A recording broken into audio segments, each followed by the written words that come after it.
എപ്പോഴും UDF-നെതിരാ. രമയ പിന്നെ രമയെ പിടിച്ചിട്ടെന്ന് ഒരിക്കൽ ഞാനൊന്ന് പറഞ്ഞു രമയെ UDF-ൽ ഘടകകക്ഷിയാക്കണമെന്ന്. അയ്യോ അന്ന് അവർ വായിച്ചു നോക്കണം. എന്റെ കോൺഗ്രസിന് എതിരായിട്ട് അവിടെ മുല്ലപ്പള്ളിയെ സഹായിച്ചിരുന്ന ഫാക്ടർ പ്രധാനമായിട്ട് ഈ രമയുടെ വോട്ടുകളാണ് പ്രധാനമായിട്ട്. മുല്ലപ്പള്ളി രാമചന്ദ്രൻ മത്സരിക്കുമ്പോൾ എക്കാലത്തും രമയുടെ സാന്നിധ്യമാണ് ഒരു സഹായമായി. കഴിഞ്ഞ തവണ അത്രയും അങ്ങ് ഉണ്ടായിട്ടില്ല. 2014 ചന്ദ്രശേഖർ സ്ഥാനാർത്ഥിയായിരുന്നു. അടുത്ത മണ്ഡലത്തിലേക്ക് നമ്മൾ പോവുകയാണ്. വടകര കഴിഞ്ഞിരിക്കുന്നു, കുറ്റ്യാടി. ഇതാണ് ഒരു പക്ഷേ LDF-ന് സംഭവിച്ച ഒരു അട്ടിമറി. ഒരു സിറ്റിംഗ് സീറ്റ് നഷ്ടപ്പെടുന്നു. ലതിക പരാജയപ്പെടുന്നു. പാറക്കൽ അബ്ദുള്ള 1157. ഭൂരിപക്ഷം ചെറുതാണ്.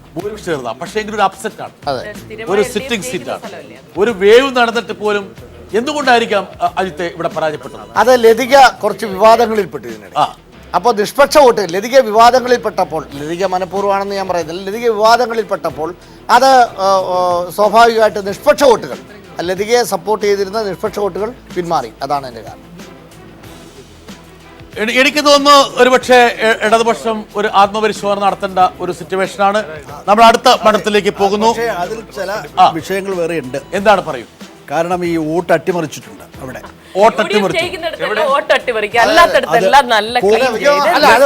ലക്ഷങ്ങളും കോടികളും അല്ല. ബിന്ദു കൃഷ്ണ പറയുന്ന പോയിന്റാണ്. നിങ്ങൾ ജയിക്കുന്നിടത്ത് മനസ്സിലാക്കിയോ? ലക്ഷങ്ങളും കോടികളും കറക്റ്റ് ലക്ഷങ്ങളും കോടികളും ചെലവഴിച്ചിട്ടുണ്ട്. നിങ്ങൾ മത്സരിച്ച ഓരോ സ്ഥലത്ത് ഇവിടെ വർക്കലയിൽ എത്ര രൂപ ലീഗാണ്, മുസ്ലിം ലീഗാണ്. നിങ്ങൾക്ക് അറിയില്ല, അജിത്ത് അറിയില്ല. അല്ല സാർ, അവിടുത്തെ വോട്ടർമാരെല്ലാം പണം വെച്ച് വോട്ട് ചെയ്തെന്ന്, അല്ലാത്തവരല്ലാതെ വെച്ച് വോട്ട് ചെയ്യുന്നു പറഞ്ഞ എന്താ സാർ ഔചിത്യം ഉണ്ടോ? അയ്യോ, അതൊന്ന് മനസ്സിലാക്കിയാലേ പറയാൻ പറ്റുള്ളൂ. വളരെ വളരെ വ്യക്തമായിട്ടുള്ള ഒരു അടുത്തത് LDF-ന്റെ മറ്റൊരു വിജയം. നാദാപുരത്ത് EK വിജയൻ. അത് ഭൂരിപക്ഷം കുറഞ്ഞിരിക്കുന്നു. സ്ക്രേപ്പ് ത്രൂ ചെയ്തു. നമുക്ക് പെട്ടെന്ന് പോകാം, നമുക്ക് സമയമില്ല. പെട്ടെന്ന് കൊയിലാണ്ടി ദാസൻ ഭൂരിപക്ഷം വർദ്ധിപ്പിക്കുന്നു. 3 ഇരട്ടിയിലേക്ക് പോകുന്നു ദാസൻ. അടുത്ത് പേരാമ്പ്ര TP രാമകൃഷ്ണൻ ഭൂരിപക്ഷം കുറയുന്നു. 4101. CPM-ന് സംസ്ഥാന സെക്രട്ടേറിയറ്റ് മെമ്പർ കൂടിയാണ്, പക്ഷെ ഭൂരിപക്ഷം കുറയുന്നു. അടുത്ത് ബാലുശ്ശേരി 15456 വോട്ട്, ഇരട്ടിയായി ഭൂരിപക്ഷം. പെട്ടെന്ന് ക്യുക്കായിട്ട് പോകും. എലത്തൂർ ശശീന്ദ്രൻ ചൂഴൂർ വിജയൻ 29057 വോട്ട്, വൻപിച്ച ഭൂരിപക്ഷം. പ്രദീപ് കുമാർ വമ്പിച്ച ഭൂരിപക്ഷം 27000. മുനീർ ഇതാണ് ഒരുപക്ഷെ ഒരു അപവാദമായിട്ട് വരുന്നത്. എന്തുകൊണ്ടായിരിക്കാം മുനീർ ഇവിടെ വിജയം കണ്ടത്? ഉണ്ണികൃഷ്ണൻ. അല്ല, മുനീർ അവിടെ ജയിക്കുമെന്നുള്ള ഒരു തോന്നലുണ്ട്. കാര്യം മുനീറിന് 2 കാര്യങ്ങളാണ്. ഒന്ന്, പൊതുജന സാമാന്യത്തിനടുത്ത് മുനീറിന്റെ പ്രതിയോഗിക്ക് മുനീറിനെ നേരിടാനുള്ള ഒരു ശേഷി ഉണ്ടായിട്ടില്ല. ഈ മാന്യമായിട്ട് പെരുമാറുന്ന, മാന്യമായ മുഖം കാഴ്ചവെക്കുന്ന ആൾക്കാരുണ്ടല്ലോ. ഇപ്പോൾ നമ്മൾ സണ്ണി ജോസഫിന്റെ കാര്യം പറഞ്ഞില്ലേ, ഇരിക്കൂറിനെ കുറിച്ച്. അതൊരു ഒരു ഒരു ഒരു കണ്ണൂരിലെ ഒരു നമ്മുടെ ഒരു രാഷ്ട്രീയക്കാരുടെ സംസ്കാരത്തിൽ നിന്ന് വിഭിന്നമാണ്. ഇപ്പോൾ സുധാകരൻ്റെ സ്വന്തം ആളാണ് സണ്ണി ജോസഫ് പറയുന്നത് നമ്മൾ കേട്ടിട്ടുണ്ട് എപ്പോഴും. പക്ഷെ അവർ തമ്മിലുള്ള ഒരു നിലപാടുകളിലുള്ള അന്തരങ്ങൾ നമ്മൾ കണ്ടിട്ടുണ്ട്. അദ്ദേഹം കോൺസ്റ്റിറ്റ്യുവൻസി നന്നായിട്ട് നോക്കിയിട്ടുള്ള ആളാണ്. പക്ഷെ വേറൊരു കാര്യം വെച്ചാൽ അവിടെ ഇന്ത്യൻ നാഷണൽ ലീഗിന്റെ നമുക്ക് സമയമില്ല. പെട്ടെന്ന് ഓരോ മിനിറ്റ് കൊണ്ട്, ഓരോ സെക്കൻഡ് കൊണ്ട് ബേപ്പൂർ മാറിക്കോളൂ. നമുക്ക് പ്രധാനമായിട്ടുള്ള മണ്ഡലങ്ങളിൽ മാത്രം പിടിച്ചാൽ മതി. പ്രധാനമായിട്ട് മണ്ഡലം പിടിച്ചാൽ മതി. പ്രേക്ഷകർ പെട്ടെന്ന് നോക്കി പോയിക്കൊള്ളുക. അതെ, ഏതാണ് സിദ്ദിഖ്? കഴിഞ്ഞു. ഇതാണ് വട്ടൂർ മണ്ഡലം. തിരുവമ്പാടി ഒരു സിറ്റിംഗ് സീറ്റ് UDF നഷ്ടപ്പെടുത്തി വിവാദത്തെ മുൻനിർത്തി. അതെ, UDF സീറ്റ്. കൊണ്ടോട്ടി, കോഴിക്കോട്ടെ, ഏറനാട്, നിലമ്പൂര് അട്ടിമറി. ബിന്ദു കൃഷ്ണ അട്ടിമറി.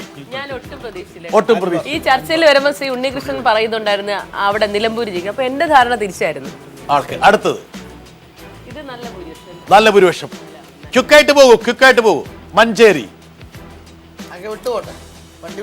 ലീഗിന്റെ ഭൂരിപക്ഷങ്ങളെല്ലാം ദാ മഞ്ഞളാംകുഴിയലി സ്ക്രൈപ്പ് ത്രൂ ചെയ്തു. അയ്യോ 579 വോട്ടിന്. അത് മംഗളാംകുഴിയിൽ തോക്കുമെന്ന് വിചാരിച്ചാ. അതുപോലെ അഹമ്മദ് കബീർ നോക്കൂ 23,000 നിന്ന് 1,800 ഉബൈദുള്ള ആ ഭൂരിപക്ഷം നടത്തുന്നു 14 വോട്ടിന്റെ കുറവ്. വേങ്ങര കുഞ്ഞാലിക്കുട്ടി കുഞ്ഞാപ്പ അതേ മാർജിൻ 38,000. അല്പം കുറഞ്ഞു. വള്ളിക്കുന്ന് നോക്ക് ഭൂരിപക്ഷം കുറഞ്ഞിരിക്കുന്നു. കെ എൻ എ ഖാദറിനെ മാറ്റി വേറെ ആളെ പരീക്ഷിച്ചു. പഴയ CPI. അബ്ദുൾ റബ്ബ് നോക്ക് 30,000 6,000. മലപ്പുറത്തിന്റെ കോട്ട താനൂര് അട്ടിമറി. ഒരു മുൻ കോൺഗ്രസ്സുകാരനും ഇടതുപക്ഷ സ്വതന്ത്രനും അട്ടിമറിച്ചിരിക്കുന്നു. മമ്മൂട്ടി തിരൂര് നോക്ക് 23,000 7,000 ആയിരിക്കുന്നു. കോട്ടക്കൽ ഭൂരിപക്ഷം പകുതിയായി കുറഞ്ഞു. അതായത് ഒരു മുസ്ലിം സമൂഹത്തിൽ ഒരു സിംഗുണ്ടായി ഇടതുപക്ഷത്തിന്. കെ ടി ജലീൽ ഭൂരിപക്ഷം 3 ഇരട്ടി. വലിയ മാറ്റം. പൊന്നാനി ശ്രീരാമകൃഷ്ണൻ ഭൂരിപക്ഷം 3 ഇരട്ടി 4 ഇരട്ടി. തൃത്താല ഭൂരിപക്ഷം വർദ്ധിപ്പിച്ചിരിക്കുന്നു.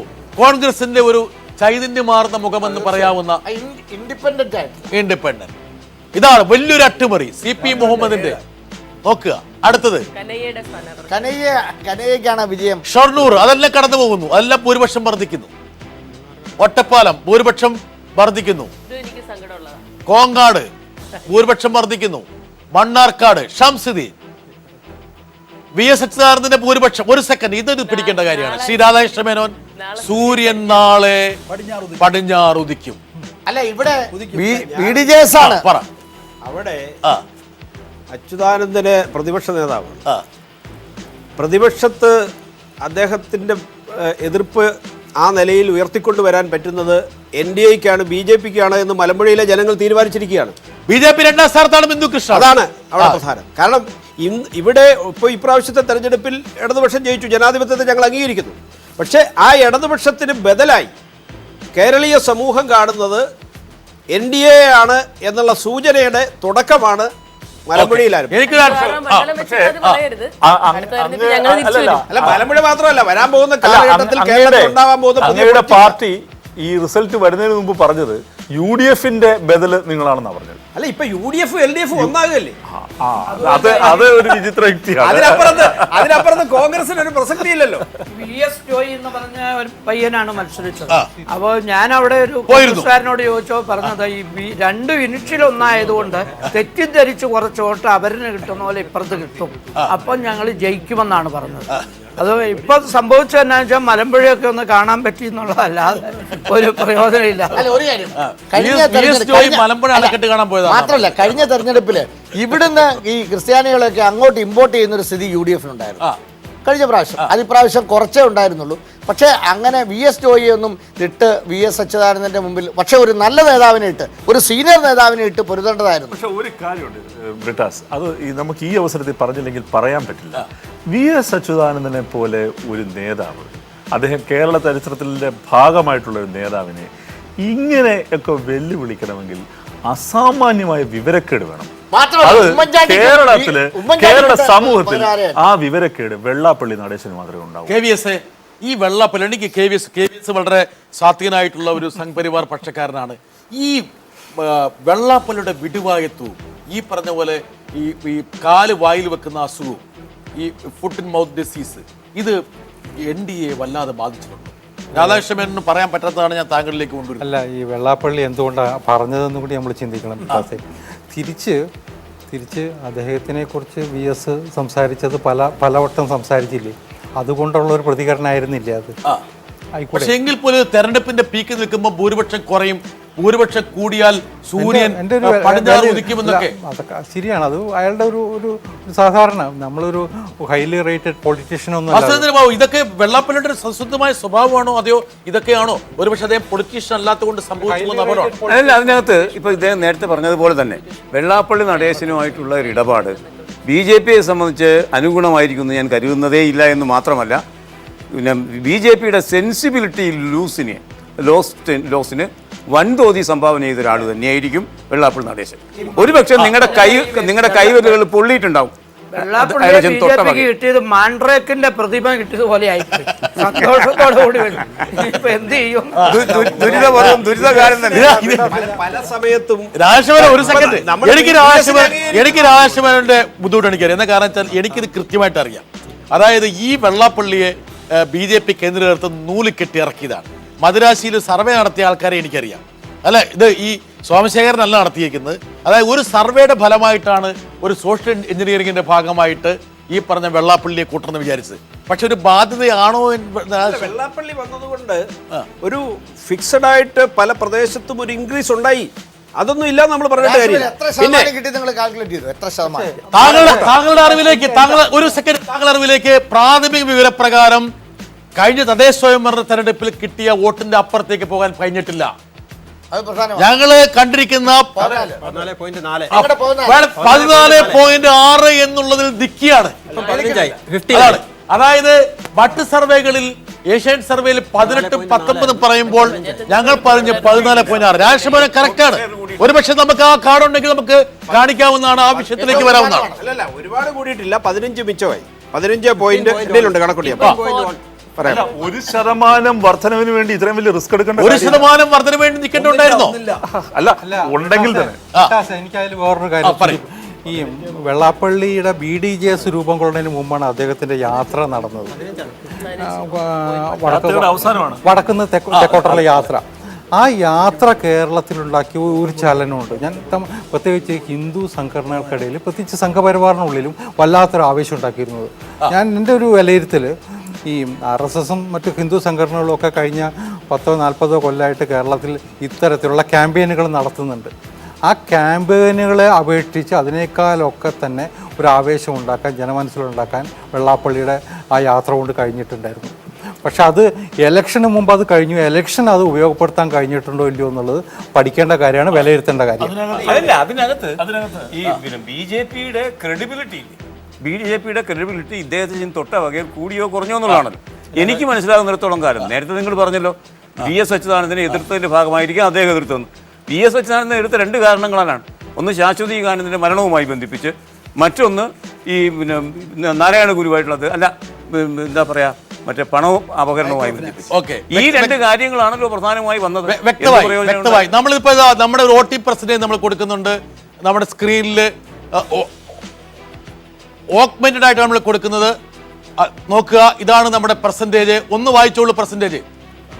LDF 44.47, 44.47.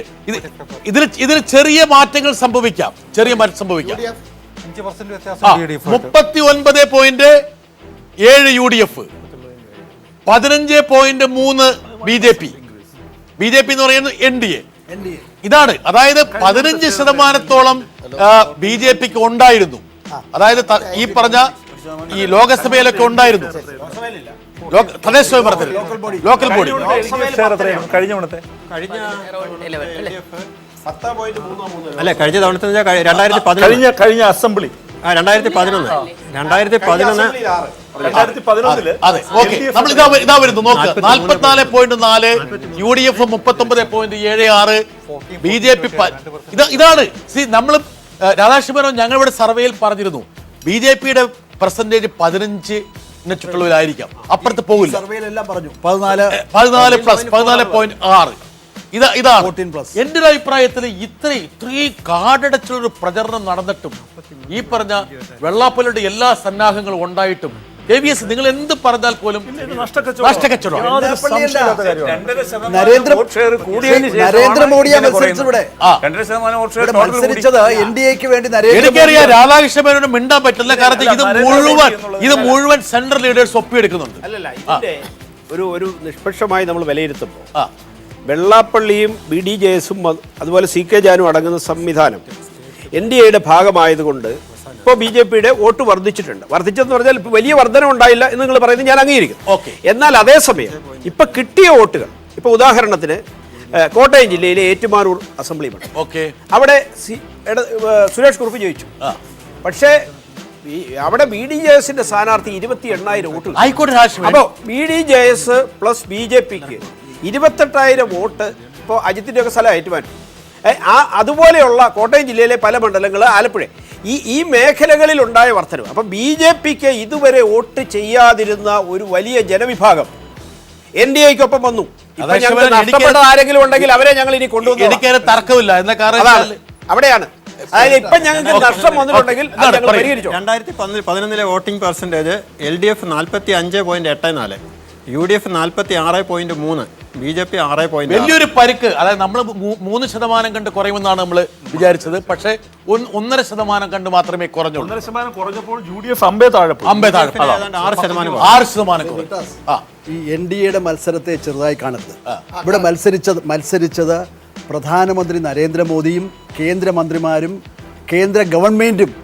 അതിനെതിരെ ഇവിടെ വന്ന് മത്സരിച്ച് ക്യാമ്പയിൻ നടത്തിയത് അവരാണ്. അതിനെതിരെയാണ് LDF ഈ വിജയം നേടിയത്. എവിടെ? നമ്മൾ മറ്റു കാടുകളിലേക്ക് പോകും. എനിക്ക് തോന്നുന്നു നമ്മുടെ ചർച്ച പാലക്കാടേക്ക് പോകുന്നു. പാലക്കാട് വളരെ പ്രധാനപ്പെട്ട ഒരു പെട്ടെന്ന് ക്വിക്കായിട്ട് പോകണം നമുക്ക്. അതായത് ഷാഫി പറമ്പിൽ ഭൂരിപക്ഷം ഗണ്യമായി വർദ്ധിപ്പിച്ചിരിക്കും. അത് ആ പുതിയ ചെറുപ്പക്കാരന്റെ അധ്വാനത്തിലുള്ള പ്രതിഫലമാണ്. ത്രികോണ മത്സരമാണ് നടന്നത്. തരൂര് AK ബാലൻ ഭൂരിപക്ഷം നിലനിർത്തിയിരിക്കുന്നു. പെട്ടെന്ന് ക്വിക്കായിട്ട്. ഓക്കെ. ചിറ്റൂര് അച്യുതൻ അട്ടുമറി. എനിക്ക് തോന്നുന്നു JDU ശ്രീ വീരേന്ദ്രകുമാർ ഖേദിക്കുന്ന ഒരു മണ്ഡലമായിരിക്കും അത്. നെന്മാറ നിലനിർത്തിയിരിക്കുന്നു. ക്യുക്ക്. ആലത്തൂര് വലിയ ഭൂരിപക്ഷം 36,000. ചേലക്കര തോൽക്കുമെന്ന് പലരും പ്രവചിച്ചൊരു മണ്ഡലമാണ്. പല സർവേകളിലും അത് 10,000-ഓളം വോട്ടിന് ഭൂരിപക്ഷത്തിൽ. CP ജോൺ പരാജയപ്പെട്ടു. ഒരു വലിയ മേജർ അപ്സെറ്റ്. ബിന്ദുകൃഷ്ണ ഉമ്മൻചാണ്ടിയുടെ ഏറ്റവും ശക്തനായിട്ടുള്ള വക്താവായിരുന്ന CP ജോൺ പരാജയപ്പെട്ടിരിക്കുന്നു. അതെ, UDFന്റെ. ഗുരുവായൂര് വൻ ഭൂരിപക്ഷം. മുസ്ലിം വോട്ടിലുണ്ടായിട്ടുള്ള മാറ്റമാണ് നമ്മൾ അനുമാനിക്കേണ്ടിയിരിക്കുന്നത്. മാത്രമല്ല അദ്ദേഹം വളരെ എഫിഷ്യന്റ് MLA ആണ്. ഇതാണ് നോക്ക്. മണലൂര് നോക്കുക, 19,000 വോട്ടിന് പിടിച്ചെടുത്തിരിക്കുന്നു. അത് തൃശ്ശൂരിന്റെ ഒരു വേവാണ്. വടക്കാഞ്ചേരി അനിലക്കര 43. ഓക്കെ, അത് വിജയമല്ല, പരാജയത്തിന് തുല്യമാണ്. ഒല്ലൂര് പിടിച്ചെടുത്തു, ഇരട്ടി. തൃശ്ശൂര് വലിയൊരു അപ്സെറ്റ്. പത്മജ വേണുഗോപാൽ. ഈ നിയമസഭയിൽ ഒരു പെൺതരി ഉണ്ടാകുമെന്ന് നമ്മൾ വിചാരിച്ചു. ഈ തൃശ്ശൂരിലൂടെ നല്ല ഭൂരിപക്ഷമുണ്ട്. ബിന്ദുകൃഷ്ണ പിടിക്കാൻ വേണ്ടി ഒരു പെൺതരിയെ പോലും കിട്ടിയിട്ടില്ല. അല്ല, ആ സീറ്റ് പിടിക്കാൻ വേണ്ടിയാണ്. പത്മജയ്ക്ക് വല്ലാതെ നിർഭാഗ്യമുണ്ടല്ലേ അജിത്തെ? നിർഭാഗ്യമുണ്ട്. ഒരുപക്ഷെ സഹതാവ് അർഹിക്കുന്ന രീതിയിലുള്ള ഒരു നിർഭാഗ്യമുള്ള ഒരു സ്ഥാനാർത്ഥിയായിരുന്നു പത്മജ. അടുത്ത് സുനിലിന്റെ ഒരു 1-2 രാശി തെളിഞ്ഞിരിക്കുന്നു. നാട്ടിക ഭൂരിപക്ഷം വർദ്ധിച്ചിരിക്കുന്നു. കയ്പമംഗലം ഭൂരിപക്ഷം. എന്തായാലും ഇവിടെയൊന്നും പോയിട്ട് നമ്മുടെ PM പ്രതാപൻ തലവെക്കാതിരുന്നു നന്നായി.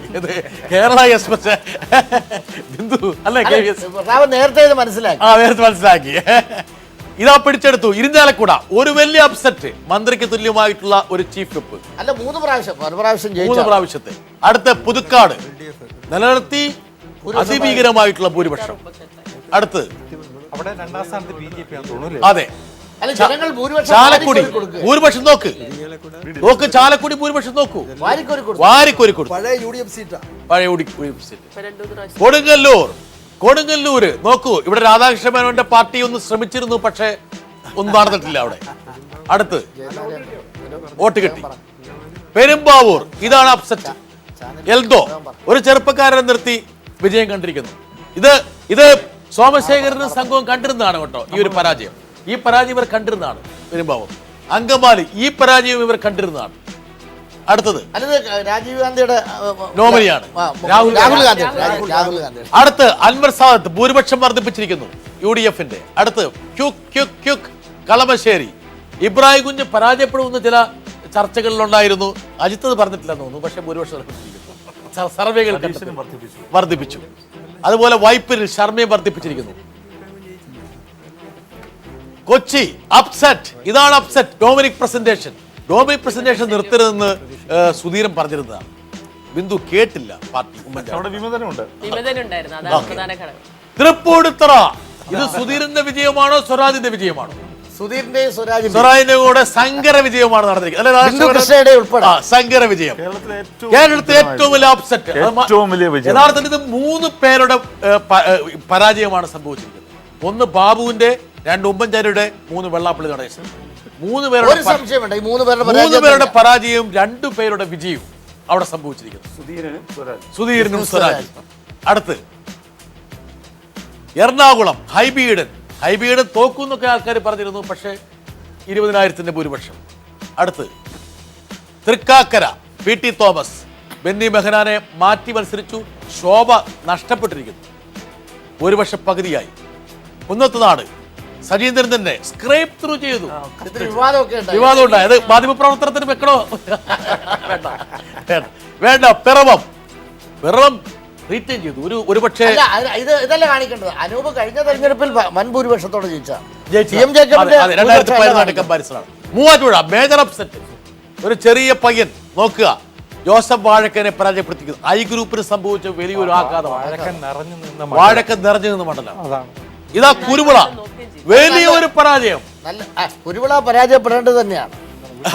വീട്ടിൽ പോകണ്ടല്ലേ ഇതിന് 19,000. അടുത്ത ദേവികുളം രാജേന്ദ്രൻ കടന്നുകൂടി. ഒരുപാട് വിമർശനങ്ങൾ ഏൽക്കേണ്ടി വന്ന സ്ഥാനാർത്ഥിയാണെങ്കിൽ പോലും രാജേന്ദ്രൻ കടന്നുകൂടി. അടുത്ത് ഉടുമ്പൻചോല മണിയാശാൻ, അജിത്തിന്റെ വളരെ വേണ്ടപ്പെട്ട സുഹൃത്താണ്. 1 2 3 കടന്നുകൂടിയിരിക്കുന്നു. അതെ. Thodupuzha PJ Joseph. ഈ തെരഞ്ഞെടുപ്പിലെ ഏറ്റവും മൃഗീയമായ ഭൂരിപക്ഷം. ഒരുപക്ഷെ ഇത്രയും വലിയ ഭൂരിപക്ഷം. അപ്പൊ അതിന്റെ എതിർ സ്ഥാനാർത്ഥിയെ നിർത്തുന്നത് LDFന് സംഭവിച്ച പരാജയം കൂടിയാണ്. CM വിജയകുമാർ വളരെ കറക്റ്റാണ്. വളരെ മോശപ്പെട്ട ഒരു സ്ഥാനാർത്ഥിയാണ് LDF നിർത്തിയെന്നുള്ളൊരു ആക്ഷേപം. ഇതാണ് ഫ്രാൻസിസ് ജോർജ്. ഒരു ജനാധിപത്യ കേരള കോൺഗ്രസിന്റെ പതനത്തിന് വഴിവെച്ചിട്ടുള്ള ഒരു ജനവിധി. പക്ഷേ എങ്കിലും അവിടെ ഭൂരിപക്ഷം പിടിച്ചുകെട്ടി. പക്ഷേ ഫാക്ടറായിരുന്നു. പീരുമേട് കടന്നുകൂടി. ബിജിമോൾ കടന്നുകൂടി. ഒരുപാട് സംഭവങ്ങളുമായ രാഷ്ട്രീയം ഉണ്ടായിരുന്നെങ്കിലും പാല KM മാണി കടന്നുകൂടി. ശ്രീ ഉഴവൂർ വിജയൻ, താങ്കൾ കടഞ്ഞു പരിശ്രമിച്ചു. പക്ഷേ നേരത്തെ പറഞ്ഞതുപോലെ എന്തോ ആരാ പറഞ്ഞത് ഞാൻ പറയുന്നു. അതായത് നമ്മുടെ ഉണ്ണികൃഷ്ണന്റെ ഒരാളാണ് അവിടെ മത്സരിച്ചത്, അതുകൊണ്ടാണ് പരാജയപ്പെട്ടതെന്ന് അജിത്ത് പറഞ്ഞിരുന്നു. അതായത് ഉഴവൂർ വിജയന്റെ ആളാന്ന് പിന്നെ അജിത്ത് പറഞ്ഞപ്പോൾ ഉഴവൂർ വിജയൻ പറഞ്ഞു അല്ല അത് ഉണ്ണികൃഷ്ണന്റെ ആളാണ്, സിനിമാക്കാരനാണെന്ന് പറഞ്ഞു. ഉഴവൂർ വിജയന്റെ പാർട്ടി ആ സീറ്റ് ഉപേക്ഷിക്കണം. അത് CPM വിട്ടുകൊടുത്താൽ എന്തെങ്കിലും നല്ല മത്സരം കാഴ്ച. ഓക്കെ. അടുത്തത് മാണിസാർ എന്നാലും കടന്നുകൂടി. കടുത്തുരുത്തി മോൻസ് ഭൂരിപക്ഷം നോക്ക് ഇരട്ടിച്ചിരിക്കും. ഒരുപാട് വിവാദങ്ങൾ ഉണ്ടായിരുന്നു. അതും സ്ഥാനാർത്ഥി തോമസ്. അജിത്ത് വൈക്കം ഇരട്ടി ഭൂരിപക്ഷത്തിന്.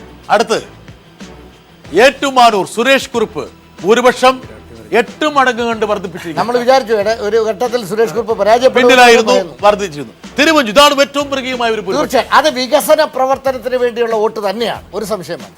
33,632. അടുത്ത് പുതുപ്പള്ളി ഉമ്മൻചാണ്ടി ഒരുപക്ഷെ കുറഞ്ഞു, പക്ഷേ എങ്കിലും ഉമ്മൻചാണ്ടിയുടെ ഗ്രിപ്പ് അയഞ്ഞിട്ടില്ല. അടുത്ത്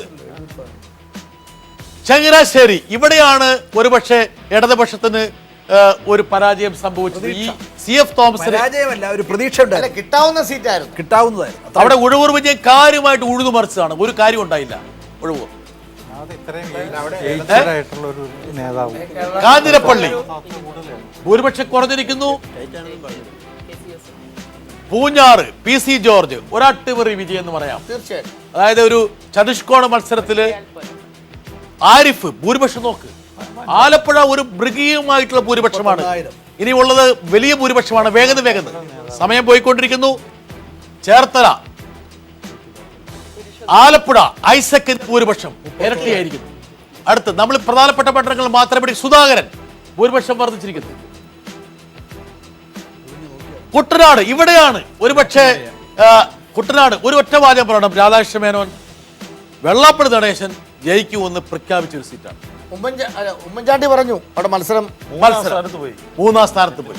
ബിന്ദു കൃഷ്ണ സ്ട്രാറ്റജിക്കൽ എറർ സംഭവിച്ചോ? ഒരുപക്ഷെ ആ ഒരു പ്രസ്താവന UDFന് എത്രത്തോളം അവമതിപ്പുണ്ടാക്കി? അല്ല, അതിൽ ഉമ്മൻചാണ്ടി സാറ് വളരെ വ്യക്തമായിട്ട് പറഞ്ഞു ചില മണ്ഡലങ്ങളിൽ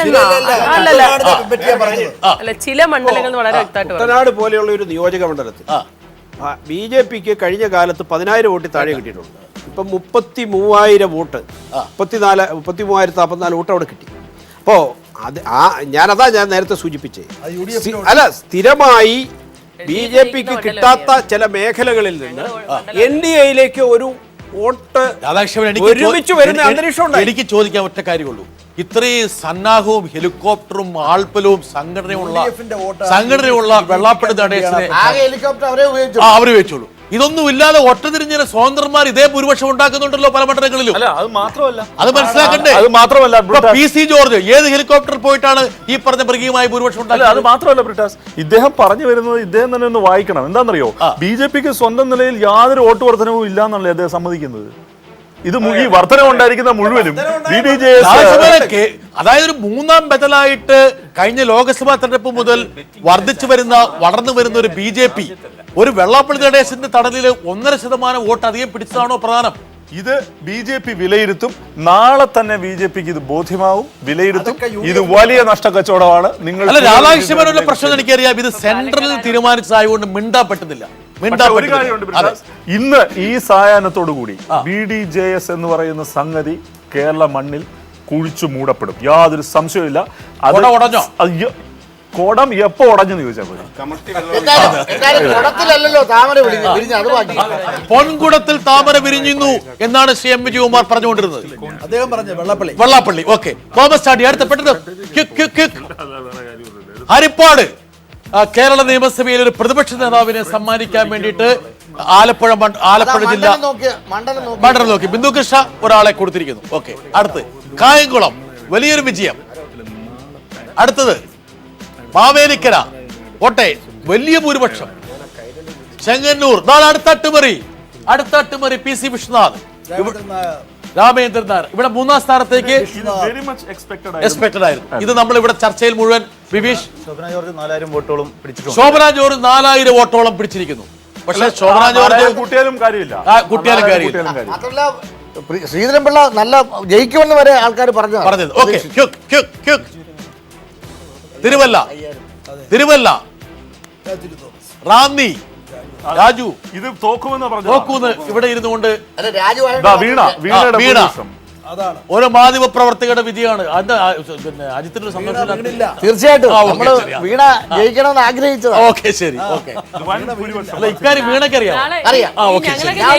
പത്രത്തിൽ പോയി ചേർന്നാലേ വലിയ ഭൂരിപക്ഷം. നിർധനരായിട്ടുള്ള മാധ്യമ പ്രവർത്തകർ പത്രക്കാർ മത്സരിച്ചാൽ അതിനെ സപ്പോർട്ട് ചെയ്യേണ്ടത് എന്റെ ഒരു ബാധ്യതയാണ്. അതെ, ഉത്തരവാദിത്തമാണ്. നിർവഹിക്കുന്നു. സീറ്റ് കിട്ടാൻ വേണ്ടി നേരത്തെ പണി തുടങ്ങരുത്. അടുത്ത കോന്നി അടൂർ പ്രകാശ് ഇതില് ഒരുപക്ഷെ വെള്ളാപ്പള്ളിയുടെ കൊട ഉടഞ്ഞു എന്ന് പറയുമ്പോൾ പോലും വെള്ളാപ്പള്ളിക്ക് ഒരുപക്ഷെ സന്തോഷിക്കാൻ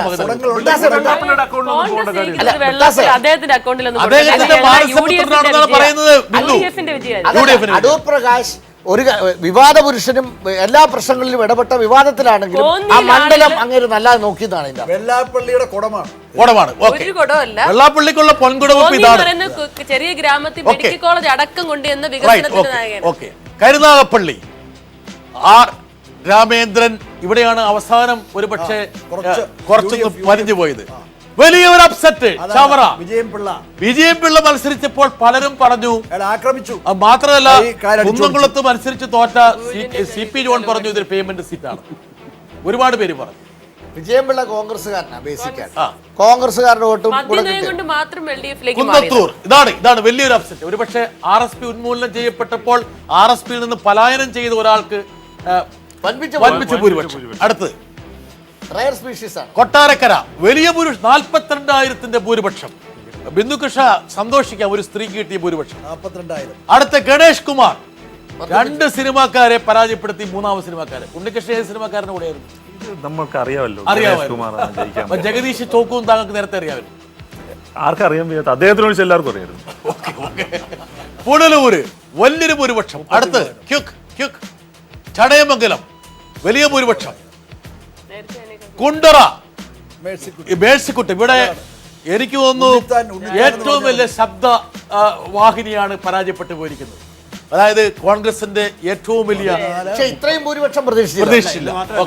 പ്രതീക്ഷയുള്ള ഒരു മണ്ഡലമായിരുന്നു. പക്ഷെ കൊല്ലത്ത് നോക്കുക, കൊല്ലത്ത് PK ഗുരുദാസിന് പകരം വന്ന മുകേഷ് മറ്റൊരു സിനിമാക്കാരൻ ഭൂരിപക്ഷം വർദ്ധിച്ചു. അടുത്ത് ഇരവിപുരം ഏറ്റവും പ്രധാനപ്പെട്ട മന്ത്രം മണ്ഡലം RSPയുടെ ഉന്മൂലനം സാധ്യമാക്കിയ ARCs ശ്രീ എം വിജയകുമാർ ഒരു മധുരമായിട്ട് ശ്രീ വിജയകുമാർ താങ്കൾ മധുരമായിട്ട് പകരം വീട്ടിയോ ഇവിടെ ഇരവിപുരം നൗഷാദ് മധുരമായി പകരം വീട്ടിയോ? പകരം വീട്ടൽ തന്നെയാണ്. ആണ് ജനങ്ങളുടെ കോർപ്പറേഷൻ കൗൺസിലറൊക്കെയാണ് തോന്നുന്നു. അയാളൊരു ജനകീയനാണ്.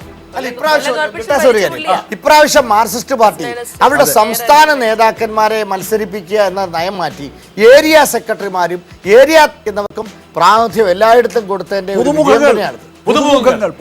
ഓക്കെ, അടുത്ത് ചാത്തന്നൂര് ഭൂരിപക്ഷം നോക്കുക, വർക്കല നോക്കുക, വർക്കല പിടിച്ചെടുക്കുക, വർക്കല ജോയ് തോക്കുന്നു വിചാരിച്ച. അടുത്ത് ആറ്റിങ്ങൽ സത്യന്റെ ഭൂരിപക്ഷം 40,000. അടുത്ത് ചെറിയൻകീഴ് ശശി ഭൂരിപക്ഷം വർദ്ധിപ്പിച്ചിരിക്കുന്നു. നെടുമ്പങ്ങാട് ദിവാകരൻ, അതാണ് വിജയം. ദിവാകരനെ പിന്നെ അജിത്തിന്റെ ഭാഷയെ പറഞ്ഞു കഴിഞ്ഞാൽ കൊല്ലാൻ വേണ്ടിയിട്ട് അയച്ചതാണെന്നാണ് അജിത്ത്. അല്ല, ദിവാകരനെ വെട്ടിന്ന് ഞാൻ പത്രത്തിൽ അടിച്ചത്. അതെ, എനിക്ക് അജിത്ത് എഴുതിയപ്പോ ഞാൻ വിചാരിച്ചു ദിവാകരൻ ജയിക്കുന്നു. അല്ല, ദിവാകരനെ വെട്ടി സീറ്റ് കൊടുക്കാതിരുന്നപ്പോഴാണ്. പക്ഷെ അങ്ങോട്ട് കൊണ്ടുപോയത് അറക്കാൻ വേണ്ടിയാണെന്നും കൂടി എഴുതിയിരുന്നു. എവിടെയോ ഉറപ്പായിട്ട് എഴുതിയിരുന്നു. പക്ഷെ അദ്ദേഹം അറക്കലിന് വിധേയമായില്ല, അദ്ദേഹം രക്ഷപ്പെട്ടിരിക്കുന്നു. അടുത്ത് വാമനപുരം ഇവിടെ എല്ലാ എം വിജയകുമാറിനെ കണക്കാ ശരിയായത്. 9 സീറ്റിൽ ജയിക്കുമെന്ന് അദ്ദേഹം പറഞ്ഞു കറക്റ്റ് ആയിട്ട്. അടുത്ത് കഴക്കൂട്ടം വലിയൊരു അട്ടിമറി വിജയമാണ് ഒരു പക്ഷെ സംഭവിച്ചിരിക്കുന്നത്. 3ാം സ്ഥാനത്തേക്ക് വാഹിദ് പോയിരിക്കുന്നു. വാഹിദ് പണ്ട് തനിച്ചെന്ന് മത്സരിച്ചാണ്. ഒരു പക്ഷേ കോൺഗ്രസിന് അഭിമാന വിജയം എന്ന് പറയാവുന്ന ഒരു വിജയമാണ് മുരളീധരന്റെ. ഭൂരിപക്ഷം പോയെങ്കിലും അത് അദ്ദേഹത്തിന്റെ വ്യക്തിപരമായ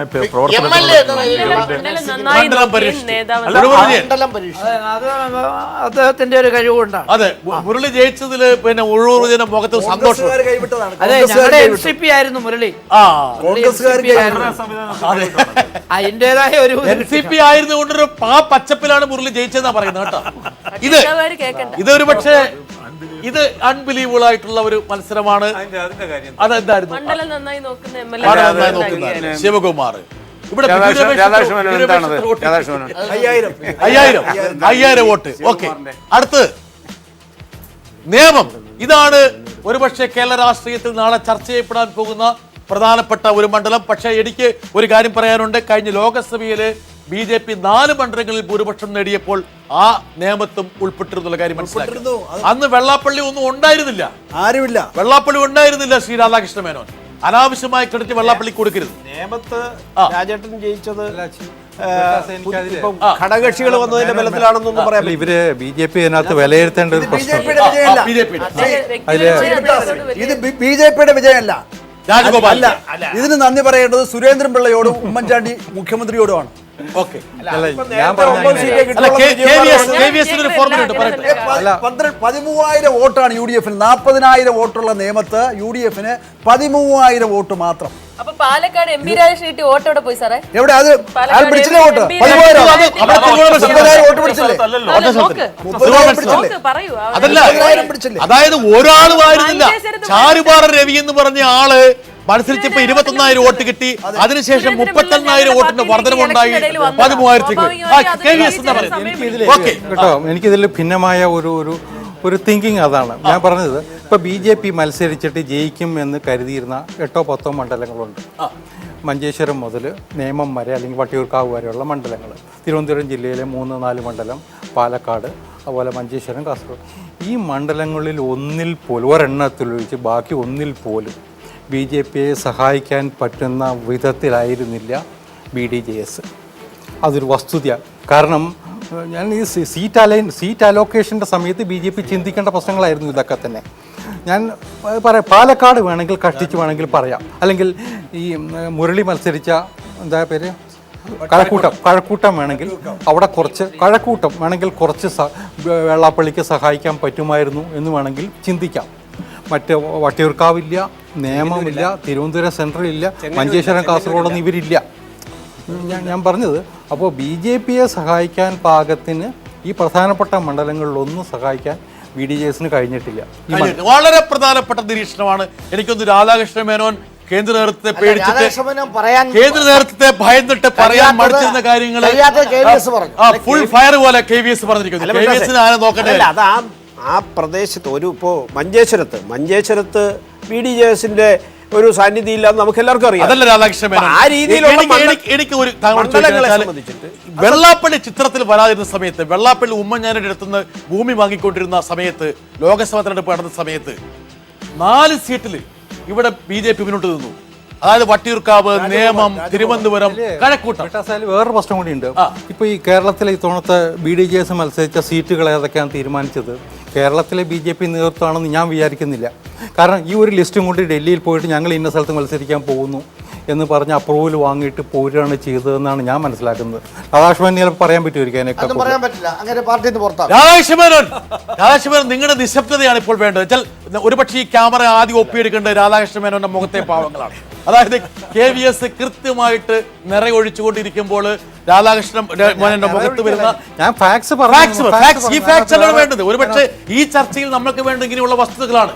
അതായത് BDJS ഒരു ബാധ്യതയായിരുന്നു എന്നും നിങ്ങളുടെ തലയിലെടുത്ത് വെച്ച ഒരു കുടമായിരുന്നുവെന്നും അത് ഭാരമുള്ളതായിരുന്നു, അതെടുത്ത് ഉടച്ചു കളഞ്ഞു എന്നുള്ളതും അതൊന്നും KVS പറഞ്ഞിട്ടില്ലെങ്കിൽ പോലും ഉണ്ണികൃഷ്ണൻ പറയാൻ ആഗ്രഹിക്കുന്നു. എനിക്ക് മനസ്സിലായി അല്ലേ? പറഞ്ഞു കഴിഞ്ഞു. ഓക്കെ, ഞാൻ കഴിഞ്ഞിരിക്കുന്നു. വെള്ളാപ്പള്ളിയെ ഡൈവേഴ്സ് ചെയ്യട്ടെ. വെള്ളാപ്പള്ളി ഡൈവേഴ്സ് ചെയ്യേണ്ട ഇവരെല്ലാം അമിത്ഷായാണ്. ഇവർക്ക് അധികാരമില്ല. അദ്ദേഹത്തിന് അല്ലെ ഡൈവേഴ്സ് ഉള്ള വാക്ക് ബിന്ദുകൃഷ്ണ അല്ലല്ല. അതായത് വെള്ളാപ്പള്ളിയെ ഡൈവേഴ്സ് ചെയ്യേണ്ടത് കേരളത്തിലെ BJP ആണോ അതോ സെൻട്രൽ ലീഡർഷിപ്പാണ്? ഡൈവേഴ്സ് വേണം എന്തായാലും. അതാണ് ഞാൻ അതിനകത്തെ ഒരു അഭിപ്രായം. NDA എന്നുള്ള നിലയിൽ ഇപ്പോ വെള്ളാപ്പള്ളിയും ഞാനും അടക്കം അല്ലെ ഇപ്രാവശ്യം മത്സരിച്ചു. അങ്ങനെ മത്സരിച്ചപ്പോൾ ഇവിടെ ഈ കേരളത്തിന്റെ ഒരു പൊതു സ്വഭാവമുണ്ട്. പൊതു സ്വഭാവം എന്ന് പറയുന്നത് ഒരു മതേതര സ്വഭാവം തന്നെയാണ് കേരളത്തിൽ. ആ സ്വഭാവത്തിൽ ഇരിക്കുന്ന കേരളീയ സമൂഹത്തിൻ്റെ മുന്നിൽ വളരെ ഫലപ്രദമായി കമ്മ്യൂണിസ്റ്റ് പാർട്ടിയും കോൺഗ്രസും ഒരുമിച്ച് ഒരു ഇതെന്തോ ഒരു ഭീകരതയാണ് വരാൻ പോകുന്നത് എന്നൊരു പരിവേഷം കൊടുത്തു. അതേസമയം മറ്റൊരു ഉദാഹരണം ഞാൻ കോട്ടയം ജില്ല, കോട്ടയത്ത് മൂവാറ്റുപുഴയിൽ NDAയുടെ സ്ഥാനാർത്ഥിയായി ഞാൻ ജില്ലാ പ്രസിഡന്റ് ആയിരിക്കുമ്പോഴാണ് PC തോമസ്, ഹരിദാസിന് അറിയാം, PC തോമസ് മത്സരിച്ചു. അന്ന് PC തോമസിന് വലിയ വിജയം ഉണ്ടായി. വലിയ വിജയം എന്ന് പറഞ്ഞാൽ ആരും പ്രതീക്ഷിക്കാത്ത വ്യക്തമായി. ഈ പോയിന്റ് നിങ്ങളുടെ വളരെ പ്രധാനപ്പെട്ട ഒരു BJP നേതാവിനോട് ഞാൻ ഡൽഹിയിൽ പോയപ്പോൾ പറഞ്ഞതാണ്, അമിത്ഷായും നരേന്ദ്രമോദിയും ഇറങ്ങിക്കഴിഞ്ഞാൽ നിങ്ങൾക്ക് നഷ്ടേ വരുന്നുള്ളൂ. നിശബ്ദമായിട്ട് BJP പ്രചരണം നടത്തുകയാണെങ്കിൽ കഴിഞ്ഞ ലോക്സഭയിൽ സംഭവിച്ചതുപോലെ വിജയിക്കാൻ പറ്റും.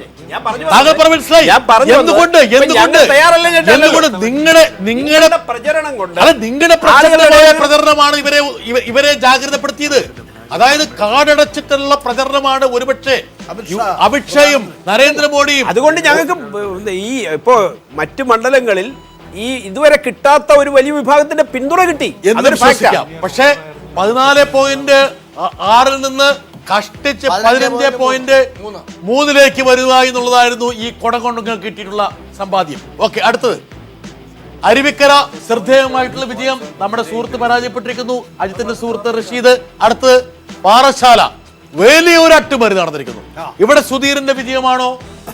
സുധീര വിജയം. ബിന്ദു സുധീറിന്റെ വിജയം. എന്താ മിണ്ടാണ്ടിരിക്കണ സുധീർ? ആ ചിരി എന്തൊരു നിഷ്കളങ്കമായ ചിരിയാണ്. അടുത്ത ശക്തൻ. പക്ഷെ ഒരു കാര്യം ഞാൻ പറയാം, വോട്ടർമാരൊരു കാര്യം തീരുമാനിച്ചു, ഇനി അദ്ദേഹം കുനിഞ്ഞ് കഷ്ടപ്പെടേണ്ടതില്ല. അതെ, അദ്ദേഹത്തിന് ഇനി കുനിയാനുള്ള അവസരം ഒരുക്കേണ്ടതില്ലെന്ന് വോട്ടർമാർ തീരുമാനിച്ചതിന്റെ ശക്തനേക്കാളും ശക്തൻ. അതെ, ഈ കാട്ടാക്കട ഒരു നാടാർ ബെൽറ്റാണ്, സ്ട്രോങ് ബെൽറ്റ്.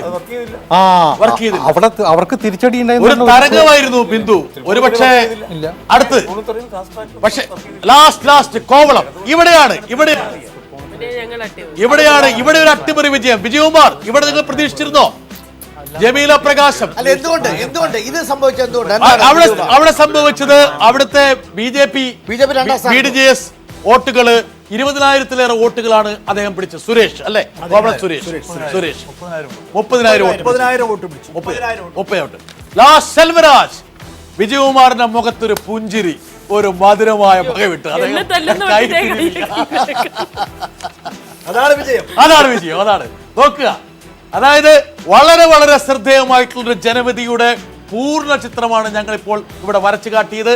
മഞ്ചേശ്വരം മുതൽ പാറശാല വരെയുള്ള, നെയ്യാറ്റിക്കര വരെയുള്ള, പാറശാല വരെയുള്ള തെരഞ്ഞെടുപ്പിന്റെ ഒരു നഖചിത്രമാണ് പ്രേക്ഷകർക്ക് വേണ്ടി പകർന്നു നൽകിയത്. ഈ തെരഞ്ഞെടുപ്പിന്റെ ഏറ്റവും പ്രധാനപ്പെട്ട സവിശേഷതകൾ എന്താണെന്ന് പരിശോധിക്കാം. അതിനു മുമ്പ് നമ്മുടെ പാനലിൽ വന്നു ചേർന്ന കോൺഗ്രസ് നേതാവ് ശ്രീ ജ്യോതികുമാർ ചാമക്കാല, അതുപോലെ തന്നെ CPM സംസ്ഥാന സെക്രട്ടേറിയറ്റ് അംഗം ശ്രീ KJ തോമസ്, ഇവരെ കൂടി സ്വാഗതം ചെയ്യുന്നു. നമ്മൾ വളരെ ക്വിക്കായിട്ട് ഈ തെരഞ്ഞെടുപ്പിന്റെ അപകടത്തിലേക്ക് കടക്കുകയാണ്. വരട്ടെ, തെരഞ്ഞെടുപ്പിന്റെ സവിശേഷതകൾ ഒരുപക്ഷെ ഒരു നട്ഷലിൽ പ്രേക്ഷകർക്ക് പറഞ്ഞു കൊടുക്കാൻ വേണ്ടിയാണ്. ഇടത് തരംഗം, 10 ജില്ലകളിൽ ആധിപത്യം, മന്ത്രിമാർക്ക് കൂട്ടത്തോൽവി, BDJS അസ്തമനം. ഇതാണ് സവിശേഷതകൾ. അജിത് കുമാർ, താങ്കൾ ഇന്നലെ വരെ BDJSനെ സപ്പോർട്ട് ചെയ്തുകൊണ്ടിരുന്നു. ഇന്ന് ഒരു ശബ്ദം താങ്കളിൽ നിന്ന് വന്നിട്ടില്ല. അടുത്തത് സംപൂജ്യർ, RSP, JDU, CMB, ജനാധിപത്യ കേരള കോൺഗ്രസ്. CMBക്ക് വിജയപിള്ളയുടെ സീറ്റ് കിട്ടിയിട്ടുണ്ട്. UDF. അടുത്തത് ലീഗ് കോട്ടയിൽ വിള്ളൽ, വളരെ പ്രധാനപ്പെട്ട ഒരു സവിശേഷത. ജ്യോതികുമാർ, ലീഗ് കോട്ടയിൽ ഒരുപക്ഷെ UDFനെ ഏറ്റവും കൂടുതൽ സഹായിക്കുന്ന ഒരു ഘടകകക്ഷി ലീഗാണ്. ഭരണത്തിൽ വലിയൊരു വിള്ളൽ സംഭവിച്ചിരിക്കുന്നു. ഭൂരിപക്ഷത്തിന്റെ കാര്യത്തിൽ കുറച്ച് പുറകോട്ട് പോയിട്ടുണ്ട് ലീഗ്. എന്നാലും ടോട്ടൽ സീറ്റിന്റെ കാര്യത്തിൽ വലിയ വ്യത്യാസം ഉണ്ടായിട്ടില്ല. മൊത്തത്തിൽ UDFനുണ്ടായ തകർച്ച വെച്ച് നോക്കുമ്പോൾ ലീഗാണ് കുറച്ച് പിടിച്ചു നിന്നിട്ടുള്ളത്. ലീഗും ഒരു സ്വാഭാവികം. അതാണ് ഏറ്റവും പ്രധാനം താനൂര് തോക്കുക. ലീഗിന്റെ വോട്ട് ഷെയർ കുറവാണ്. താനൂർ തോക്കുക ആദ്യം മുതൽ തന്നെ അങ്ങനെ ഒരു ട്രെൻഡ് ഉണ്ടായിരുന്നു എന്നുള്ളത് വസ്തുതയാണ്. നമ്മളെല്ലാവരും ചർച്ച ചെയ്താണ്. താനൂർ ഒരു പക്ഷേ പരാജയപ്പെട്ടേക്കാം. അതിലേക്കാണ് കാര്യങ്ങൾ പോകുന്നത്. ഞാൻ സീറ്റുകളുടെ എണ്ണം ഇപ്പോൾ ഒരു വലിയ പ്രസക്തിയില്ല. പക്ഷെ മനസ്സിലാക്കേണ്ട ഒരു കാര്യം, ഞാൻ ഒരു വളരെ സ്വതന്ത്രമായിട്ട് പറയുമ്പോൾ ലീഗിന്റെ പിന്നിൽ നിന്നിരുന്ന മുസ്ലിം ജനസഞ്ചയം ഒഴുകി LDFലേക്ക് പോകുന്ന ഒരു കാഴ്ചയാണ് നമുക്ക് കാണാൻ കഴിയില്ല. അങ്ങനെ പറയാൻ പറ്റത്തില്ല. അങ്ങനെ അത്ര വലിയൊരു വിള്ളലല്ലേ? വളരെ ചെറിയ ഒരു സെറ്റ് ബാക്ക്. മൊത്തത്തിൽ UDFനുണ്ടായിരിക്കുന്ന സെറ്റ് ബാക്ക് വെച്ച് നോക്കുമ്പോൾ ലീഗിനുണ്ടാകുന്ന വീഴ്ച വളരെ കുറവാണ്. എന്താണ് മലപ്പുറം ജില്ലയില് ഇടതുപക്ഷ ജനാധിപത്യ മുന്നണിക്ക് ഇപ്രാവശ്യം 4% വോട്ട് കൂടി. നേരത്തെ 37 ഇപ്പം 41 ഇപ്രാവശ്യം വന്നിരിക്കുന്നത്. അത് ലീഗിൻ്റെ കോട്ടയിൽ വൻ വിള്ളൽ വന്നുള്ളതിൻ്റെ ഏറ്റവും വലിയ തെളിവാണ്. ലീഗ് അവിടെ പുറകോട്ട് ഉപയോഗിക്കാണ്ട് രാഷ്ട്രീയമായി പുറകോട്ട് പോയിക്കൊണ്ടിരിക്കുകയാണ്. അത് മാത്രമല്ല UDF പൊതുവെ കേരളത്തിൽ താനൂർ ആദ്യം മുതൽ തന്നെ ഈ ട്രെൻഡ് ഉണ്ടല്ലോ. നമ്മൾ സ്റ്റഡി ചെയ്തപ്പോഴും താനൂർ LDF ജയിക്കുമെന്നാണ് കേട്ടിരിക്കുന്നത്. അതെ, അതായത് 2-3 സീറ്റുകൾ LDF അവിടെ പിടിച്ചെടുക്കുമെന്നുള്ളൊരു സൂചന ഉണ്ടായിരുന്നു. പക്ഷേ ജ്യോതി, അവിടെ ഈ പറഞ്ഞ പോലെ നിലമ്പൂർ ഇങ്ങനെ കിടക്കുകയാണ്, ഒരു മുള്ളായിട്ട് അവിടെ കിടക്കുകയാണ് നിലമ്പൂർ. നിലമ്പൂരും ആര്യാട് സാറിന്റെ മാറ്റത്തിന് ശേഷം നഷ്ടമുണ്ടായിട്ടുണ്ട്. പക്ഷെ അതിനകത്ത് വരുന്നു, നമ്മൾ പോകുന്നു. മാണി പിടിച്ചു നിന്നു. ഇവിടെയാണ് ഉഴവൂർ വിജയൻ ഒരുപക്ഷെ ചോദ്യചിഹ്നമായി മാറുന്നത്. മാണി പിടിച്ചു നിന്നു. ഇവരെല്ലാം പറയുന്നത് പാലയിൽ കുറച്ചുകൂടി തന്ത്രപരമായി നീങ്ങിയിരുന്നെങ്കിൽ ഒരുപക്ഷെ മാണി പതറിപ്പോയത്. താങ്കളാണ് നേർ ഉത്തരവാദി ശ്രീ ഉഴവൂർ വിജയൻ. പറയൂ, ഉഴവൂർ വിജയൻ പറയൂ. മനസ്സിൽ ആഗ്രഹം ഉണ്ടെന്ന് തോന്നുന്നു. പിടിച്ചു നിന്നതിന് വേറെ ഒത്തിരി കാരണങ്ങളുണ്ട്. ഒരു കാരണം അല്ലാണ്ട് നിങ്ങൾ സ്ഥിരമായിട്ട് ഒരു സ്ഥാനാർത്ഥിയെ എതിരായിട്ട് നിർത്തി എന്തിനായി പരീക്ഷിക്കുന്നത്? ഒരു ഭൂരിപക്ഷം കുറഞ്ഞു. എന്തുകൊണ്ടാണ് മാണി ജയിച്ചത്? മാണി ജയിച്ചത് വേറെ ചില അഡ്ജസ്റ്റ്മെന്റുകൾ ഇവരുടെ ഘടകകക്ഷിയുമായി ബന്ധപ്പെട്ട് നടത്തി എന്നുള്ളതും ഒരു കാരണം. പിന്നെ BJP അവിടെ ഞങ്ങൾ ഉദ്ദേശിച്ചതിനേക്കാൾ കൂടുതൽ വോട്ട് പാലായിൽ പിടിക്കുകയുണ്ടായി. അത് കുറച്ച് ഞങ്ങളുടെ വോട്ട് കൂടെ വരും, സ്വാഭാവികം. ഞങ്ങൾക്ക് കിട്ടേണ്ടിയിരുന്ന വോട്ടുകളിൽ കുറെ ഒരു അഭിപ്രായം ഒന്നും കൂടി മേനോൻ അറിവില്ലെങ്കിലും BJP മാണിയെ തീർച്ചയായും നല്ല നിലയ്ക്ക് അവിടെ സഹായിച്ചിട്ടുണ്ട്. അത് മാത്രമാണ്. ഒരു സെക്കൻഡ്, എനിക്കതിനകത്ത് BJP മാത്രമല്ല, BJP BDJS എല്ലാം ഉണ്ടല്ലോ. എല്ലാ കാലത്തും വെള്ളാപ്പള്ളി നടേശൻ SNDPയുടെ ജനറൽ സെക്രട്ടറി എന്നുള്ള നിലയ്ക്ക് പല ഘട്ടത്തിലും അദ്ദേഹത്തെ നല്ല നിലയ്ക്ക് സഹായിച്ചിട്ടുണ്ട്. എനിക്കൊരു ചോദ്യം, ഇവിടെ പാനലിസ്റ്റുകൾ അജിത്ത് ഉൾപ്പെടെയുള്ള ആൾക്കാർ ഉയർത്തിയൊരു കാര്യമുണ്ട്. ഒരുപക്ഷെ അവിടെ തൃപ്പൂണിത്തുറയിൽ സ്വരാജിനെ നിർത്തിയ പോലെ ഒരു സ്ഥാനാർത്ഥിയെ നിർത്തിയിരുന്നെങ്കിൽ വേണമെങ്കിൽ ഇടതുപക്ഷത്തിന് ആ സീറ്റ് പിടിച്ചെടുക്കാമായിരുന്നു. എനിക്കറിയില്ല താങ്കൾക്ക് എങ്ങനെ പ്രതികരിക്കാൻ പറ്റും. ഘടകകക്ഷികൾ തമ്മിലുള്ള സമവാക്യങ്ങളാണ്. ഉഴവൂർ വിജയന്റെ മുഖത്ത് നോക്കാതെ പറയുകയാണെങ്കിൽ അഭിപ്രായമില്ല. അവിടെ നിന്ന സ്ഥാനാർത്ഥി തന്നെ ഏറ്റവും നല്ല സ്ഥാനാർത്ഥിയാണ്. മൂന്നാമത് തവണയാണ് അദ്ദേഹം നിൽക്കുന്നെങ്കിലും അദ്ദേഹം മികച്ച സ്ഥാനാർത്ഥിയാണ്, ഒരു സംശയം. ഞാൻ അവിടുത്തെ പേഴ്സൻ്റ് എന്ന് പറയുന്നത് അവിടെ KM മാണി സാറിന് 2011 കിട്ടിയത് 49.14%. ഇപ്പോൾ അദ്ദേഹത്തിന് കിട്ടിയത് 42.39%. അന്ന് മാണി സി കാപ്പന് 44.92% കിട്ടിയെങ്കിൽ ഇപ്പോൾ അദ്ദേഹത്തിന് കിട്ടിയത് 39%. 7% മാണിക്ക് പിടിഞ്ഞു. അല്ല, രണ്ടുപേരും പകരം BJP 5% ഉണ്ടായിരുന്നത് ഇപ്പോൾ 17%. ഓക്കെ, അടുത്തത് ഈ സവിശേഷത ഒറ്റയാൻ PC ജോർജ്. ഒരുപക്ഷെ പലരും പ്രതീക്ഷിക്കാത്തൊരു വിജയമാണ് PC ജോർജ് നേടി. ഇതൊക്കെയാണ് തെരഞ്ഞെടുപ്പിന്റെ സവിശേഷതകൾ. വൻ തോൽവികൾ, ഈ തെരഞ്ഞെടുപ്പിലെ അപ്സെറ്റ്സ് എന്തൊക്കെയാണ് നമുക്ക് പരിശോധിക്കാം. K Babu Tripunithura, KP Mohanan Koothuparamba, Shibu Baby John Chavara, PK Jayalakshmi Mananthavady. വൻ തോൽവികൾ. N ശക്തൻ കാട്ടാക്കട, പാലോട് രവി നെടുമങ്ങാട്, തോമസ് ഉണ്ണിയാടൻ ഇരിങ്ങാലക്കുട, K സുരേന്ദ്രൻ മഞ്ചേശ്വരം, രാധാകൃഷ്ണ മേനോൻ ചെറിയ ഒരു വോട്ടിനാണെങ്കിലും ഒരു വൻ പരാജയം. K സുധാകരൻ ഉദുമ പരീക്ഷണം പരാജയപ്പെട്ടു. എന്റെ സുഹൃത്ത് നികേഷ് കുമാർ അഴീക്കോട്, CK ജാനു സുൽത്താൻ ബത്തേരി ജയിക്കുമെന്ന് വിചാരിച്ചില്ല, എങ്കിൽ പോലും ഒരു ഇമ്പാക്ട് ഉണ്ടാക്കുമെന്ന് വിചാരിച്ചു, അതും ഉണ്ടായില്ല. MV Shreyams Kumar Kalpetta sitting seat വലിയൊരു ഭൂരിപക്ഷം ജയിച്ചിരുന്നതാണ്, അവിടെ പരാജയപ്പെട്ടിരിക്കുന്നു. ജ്യോതികുമാർ ഒരു കുടുംബ വാഴ്ചയിലേക്ക് വഴിവെക്കുമായിരുന്ന ഒരു തെരഞ്ഞെടുപ്പിൽ അതിന് വിരാമം കുറിച്ചുകൊണ്ട് ആര്യാടൻ ഷൗക്കത്ത്. ജ്യോതികുമാറിന്റെ കയ്യിൽ സന്തോഷമുണ്ട്. എന്താ കാരണം, ഒരു സീറ്റ് റിസർവ്ഡ് ആയി പോകുന്നു, ഒഴിവായി കിട്ടിയിരുന്നുള്ളൂ അല്ലേ? ആ പ്രതികരണം മാത്രം മതി, എനിക്ക് അതും കിട്ടിയാൽ മതി. നിങ്ങളുടെ ആ മുഖഭാവം ഒന്ന് ക്യാമറയിൽ ഒരു നിമിഷ നേരത്തെ കിട്ടിയാൽ നേരത്തെ ബിന്ദുവിന് കിട്ടിയ പോലെ. ഇതൊക്കെ തന്നെയാണ് ശരാശരി കോൺഗ്രസ്സുകാർ ആഗ്രഹിക്കുന്നത്. എന്താ കാരണം വെച്ചാൽ ഓരോ സീറ്റും കുടുംബത്തിന്റെ സ്വത്തായി പോകുന്നുള്ള ഏറ്റവും വലിയ പരിദേവന ഉയരുന്നത് കോൺഗ്രസിൽ നിന്ന് തന്നെയാണ്. അത് താങ്കൾക്ക് അറിയാവുന്നതാണ്, എനിക്കും അറിയാവുന്നതാണ്. അടുത്ത് അബ്ദുൾ റഹ്മാൻ അണ്ടത്താണി താനൂര്, KK ലതിക കുറ്റ്യാടി. അപ്രതീക്ഷിതമായിട്ടുള്ള പരാജയമാണ് KJT.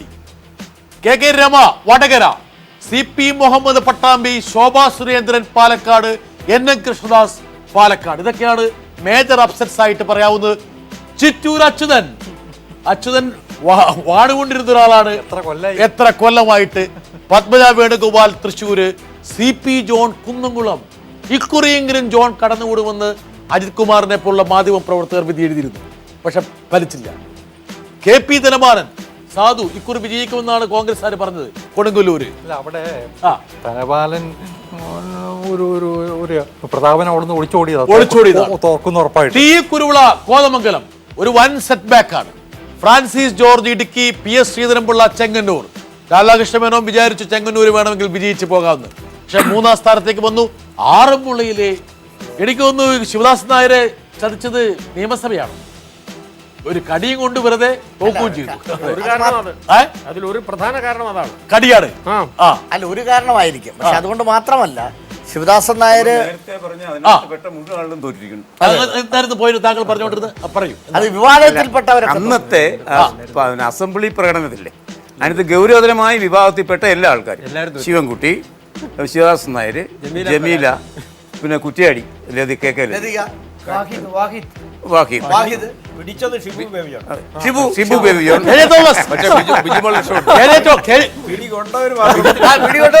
ഞാൻ ഈ നിഗമനത്തോട് യോജിക്കുന്നില്ലെങ്കിൽ പോലും ഒരു യുക്തി ഉണ്ടെന്നുള്ള തരത്തിലാണ് സുരേന്ദ്രബാബു അവതരിപ്പിക്കുന്നത്. മൂപ്പറുടെ പരിപാടി എങ്ങനെയാണ്? സുരേന്ദ്രബാബു പറഞ്ഞതിനകത്ത് ഒരു ചെറിയ വ്യത്യാസമാണ് എനിക്ക് പറയാനുള്ളത്. അതിൽ ഒരു വശത്തുള്ളവർ തോറ്റുപോയതിന്റെ കാരണം ഇതാണ്, മറുവശത്തുള്ളവർ തോറ്റുപോയതിന്റെ കാരണം വേറെയാണ്. അങ്ങനെ ഒരു പക്ഷപാതിത്വം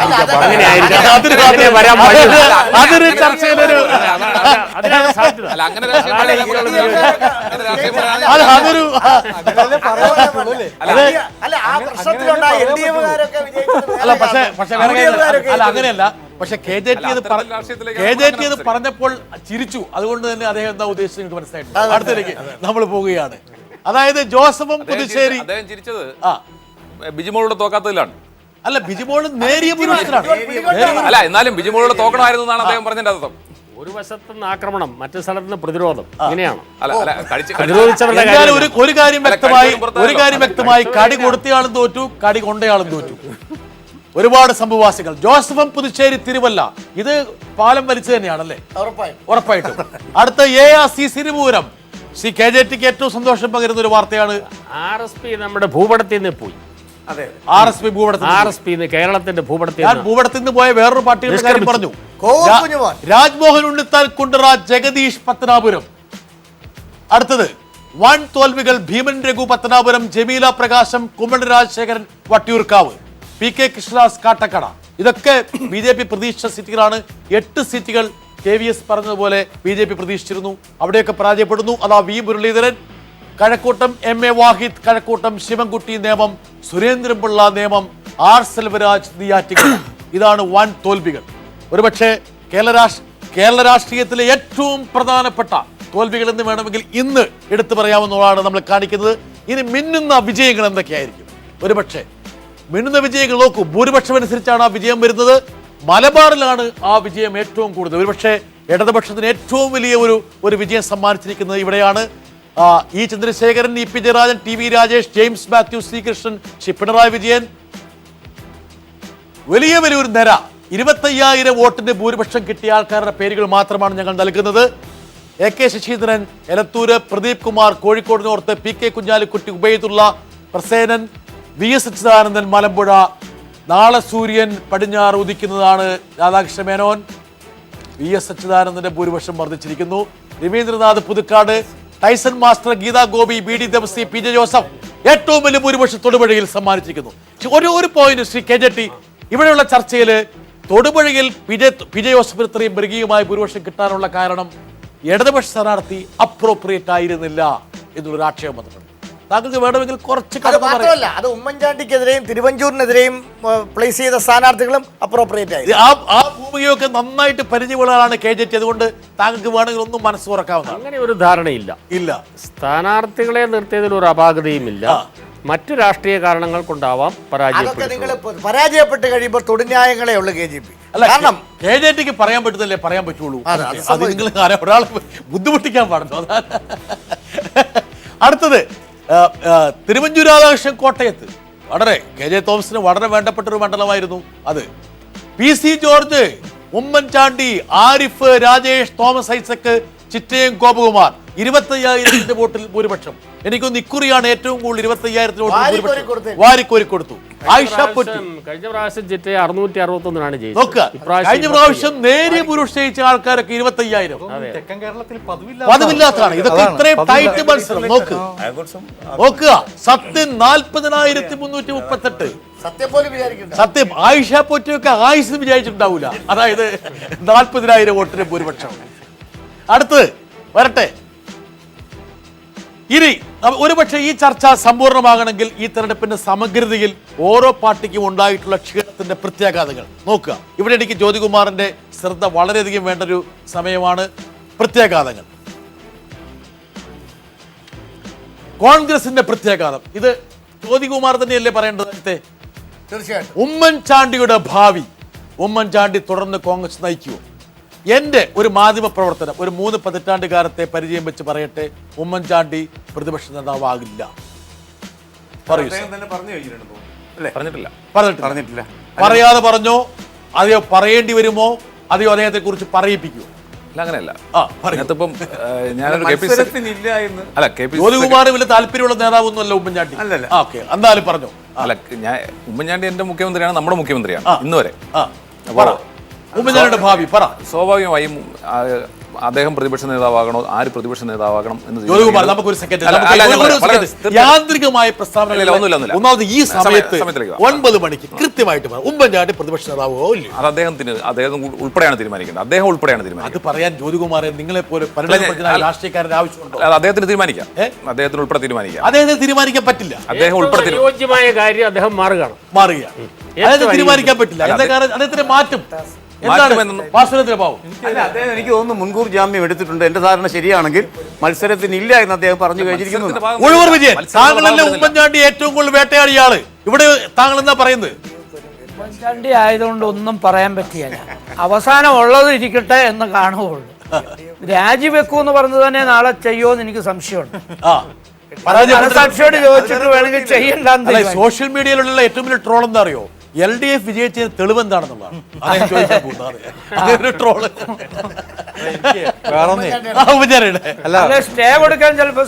തമാശ കേട്ടോ, വേറെ സീരിയസ് അടിക്കരുത് കേട്ടോ. ഈ സമയത്ത് രാധാകൃഷ്ണൻ നവമാധ്യമങ്ങളിൽ ഏറ്റവും പ്രധാനപ്പെട്ട ട്രോളാണ്. എന്താണ് തോറ്റതിനുള്ള തെളിവ്? അത് വളരെ പ്രസക്തമാണ് തെളിവ് ചോദിക്കുന്നത്. അദ്ദേഹം എല്ലാ കാര്യത്തിലും തെളിവ് ചോദിക്കുന്ന ആളാണ്. തെളിവില്ലാത്തത് കൊണ്ട് അദ്ദേഹം കണ്ടിന്യൂ ചെയ്യുന്ന ആളാണ്. ഇനിയും ശ്രമിക്കുക. അത് അക്കാര്യത്തിലൊക്കെ ബലമായ സംശയം ഉഴവൂർ വിജയം പറഞ്ഞു കൊടുത്ത തമാശയായിരിക്കണം. അല്ലേ? തെളിവ് മനസാക്ഷിയാണ്. ഗവർണറെ കണ്ടില്ലെന്ന് പറഞ്ഞപ്പോ ബാബുവിന്റെ കത്ത് കിട്ടിയില്ല. അത് പോക്കറ്റിൽ ഇട്ടിട്ട് പറഞ്ഞു ഷട്ടലൊക്കെ ഇപ്പൊ കീറിപ്പോയെന്ന് പറഞ്ഞു. എന്ന് പറഞ്ഞ പോലെ ഗവർണറെ കണ്ടില്ല എന്ന് പറഞ്ഞ VM സുധീരന്റെ ഭാവി ഇതെനിക്ക് ഒരു വിഷയമാണ്. എന്താ കാരണം വെച്ചാല് ഇപ്പോൾ മുരളി വെടിവെച്ചിരിക്കുന്നു. VM സുധീരന്റെ പ്രസക്തി വർദ്ധിച്ചിരിക്കുന്നു. കാരണം കോൺഗ്രസിനെ തകർന്ന ഒരവസ്ഥയിലാണ്. ഇവിടെ നിന്ന് രക്ഷിക്കാമായിരുന്നത് VM സുധീരന്റെ സജഷൻസ് ആണ്. അത് സ്വീകരിക്കപ്പെട്ടില്ല. കേന്ദ്ര നേതൃത്വം പോലും അത് അംഗീകരിച്ചപ്പോൾ ഉമ്മൻചാണ്ടിയുടെ പിടിവാശി ഒന്നുകൊണ്ട് മാത്രം അത് അംഗീകരിക്കപ്പെട്ടില്ല. VM സുധീരന്റെ പ്രസക്തി. ജ്യോതികുമാർ, രണ്ട് പക്ഷമുണ്ട്. ഒന്ന്, ഇത് ഞങ്ങളെപ്പോലുള്ള മാധ്യമ പ്രവർത്തകരെ വിശകലനം ചെയ്യുമ്പോൾ അജിത്ത് പറയുന്ന ഒരു പക്ഷമുണ്ട്, വേറെ ആൾക്കാർ പറയുന്ന പക്ഷമുണ്ട്. ഒന്ന്, സുധീരൻ പറഞ്ഞതുപോലെ ഈ അഴിമതിക്കാരെ, ആരോപണ വിധേയരെ മാറ്റി നിർത്തി ഒരു സംശുദ്ധമായ പാനൽ അവതരിപ്പിച്ചിരുന്നെങ്കിൽ മെച്ചമുണ്ടാകുമായിരുന്നു.